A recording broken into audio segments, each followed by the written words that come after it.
In the wake of the Lynyrd Skynyrd plane crash, family members struggled to accept the death of their loved ones. I couldn't watch any of the videos. It took me years to be able just to sit down and watch it or listen to the music. I moved out of the house that Ronnie and I lived in because it was just too painful to stay there. I wanted to get out, and I bought a new house, and Gary and Alan and Teresa and I, we spent a lot of time together. We kind of supported each other. The support of friends and fans did little to ease the pain of surviving band members. They lost their mentor, Ronnie Van Zant. They lost the only careers they'd ever known, and they lost their sense of purpose. We were mad. I remember me, Alan Collins and myself talking how mad we were that either they died and left us or this. You have all these weird feelings. Gary Rossington and Billy Powell and Leon Wilkeson told me, "Artemis, you saved our lives in the plane crash. We love you. You're our brother. There'd be no band if it wasn't for you." And I appreciate that, but for a long time I couldn't hear it, you know? Because I didn't save everybody, you know? So I couldn't hear about being a hero. Not knowing where to turn, they relied on drugs and booze to get them through the trauma. We got hooked after the plane crash because they gave us every kind of pain pill there was, and you could get them anywhere. And all the good old boys would give me free drugs and alcohol. And so I went through about a 2-year period where I wrecked a bunch of cars, and I just thank God that I didn't kill anybody. It wasn't until 2 years after the plane crash that band members found the strength to start playing again. And one special night in 1979, fans witnessed what they thought they would never see. We'd like to introduce you all over again to a band that's been off the scene way too long. Thank God they're back. Jacksonville, Florida, Lynyrd Skynyrd Band.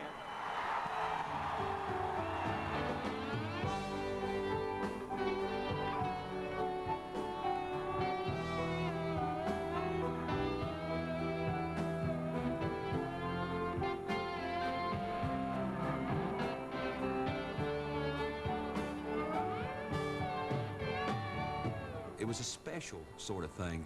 Some of the guys were still hurt. Some of the guys were still, their hands were still stiff and they could hardly play. And we did an instrumental version with Freebird.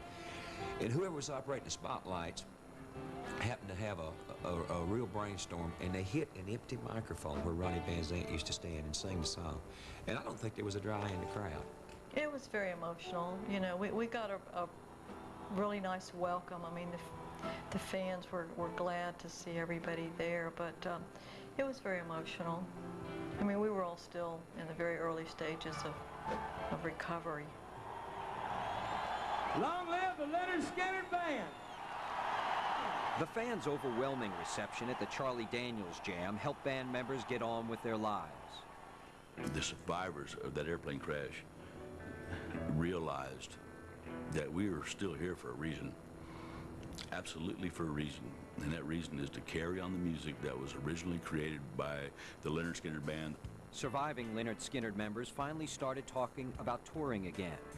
Out of reverence for Ronnie and respect for the band he helped create, they refused to call themselves Lynyrd Skynyrd and instead named the new group the Rossington Collins Band. We didn't want to come out into the eye of the public as looking like we wanted to bleed off of the name Lynyrd Skynyrd or do anything disrespectful. The new band, with a new name, seemed to give members a new lease on life, with one tragic exception.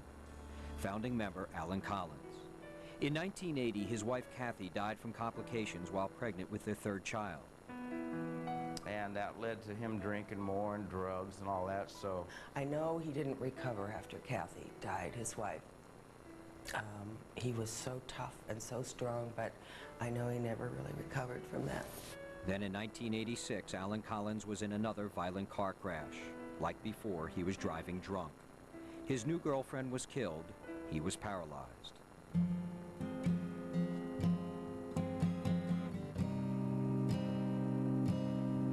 Without Collins' magnetic stage presence and Ronnie's guidance, it seemed there could never be another Lynyrd Skynyrd. But the band again proved its resilience and bounced back.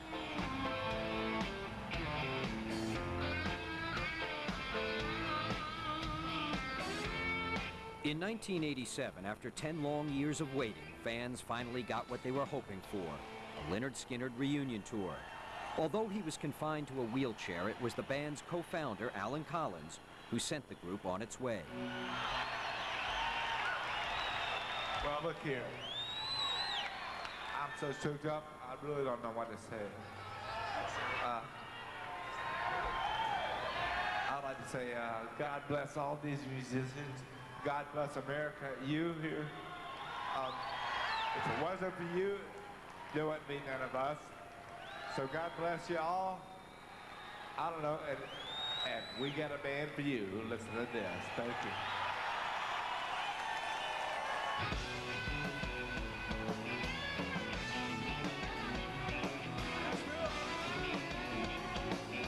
10 years older, 10 years wiser, 10 years better, 10 years after, and 10 pounds heavier.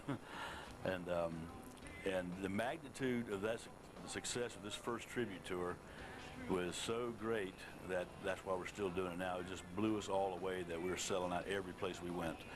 10 years afterwards, which showed the loyalty and dedication of the fans, which we still to this day very much appreciate. Won't you to sign the contract? Won't you to sign the big? Gonna give me lots of money, working for MCA. One of the obstacles that had kept Lynyrd Skynyrd from reforming was the fear that no one could live up to the image of Ronnie Van Zant. They knew any frontman they hired would be unfairly compared to him. So won't you give me 3 steps, give me 3 steps, mister, give me 3 steps towards the door. Give me 3 steps, give me 3 steps, mister, never see me no more.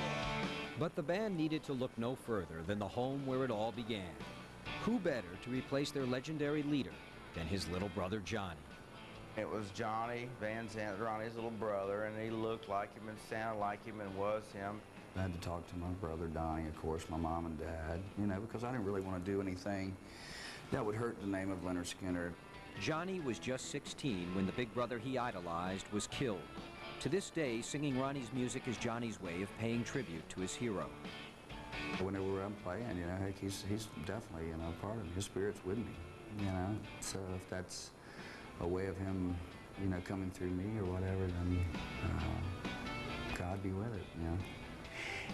I've had people tell me, many people, said, boy, I can close my eyes doing a concert, listen to Johnny, and I can close my eyes and visualize. That's Ronnie up there right now. Sounds so much like him. Looks a lot like Ronnie. Sweet home Alabama, where the skies are so blue. Sweet home Alabama, Lord, I'm coming home to you. And when it came time for Johnny to make his debut performance, Alan Collins was by his side, like he always was for Big Brother Ronnie. This was written 10 years ago. Ronnie Van Zant wrote these lyrics, and he meant it from the heart. And I just want you to know that, and just take a listen, okay? It's Alan Collins, huh? Ooh, that smell. Can't you smell that smell? Ooh, that smell. The smell that surrounds you. When the band went back out in '87 without Alan, it was killing him to, you know, to know that these guys were up there and he couldn't play. All of Collins' pain and heartache finally ended on January 23, 1990. He died from complications while battling pneumonia. Losing a child, that's the worst. He never had any rest period of any kind or any calming time. And I think he just raced to get out somehow. As Lynyrd Skynyrd said goodbye to another original member, the group became more determined than ever to keep the memories of their founding fathers alive. All the things that they didn't get to do or see or share in, I do. So I'm doing it for them. And I hope through me they can feel it. And when I die and go wherever they're at, I'll tell them all about it.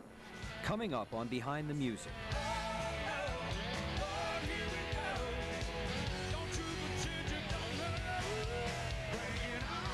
Lynyrd Skynyrd regroups.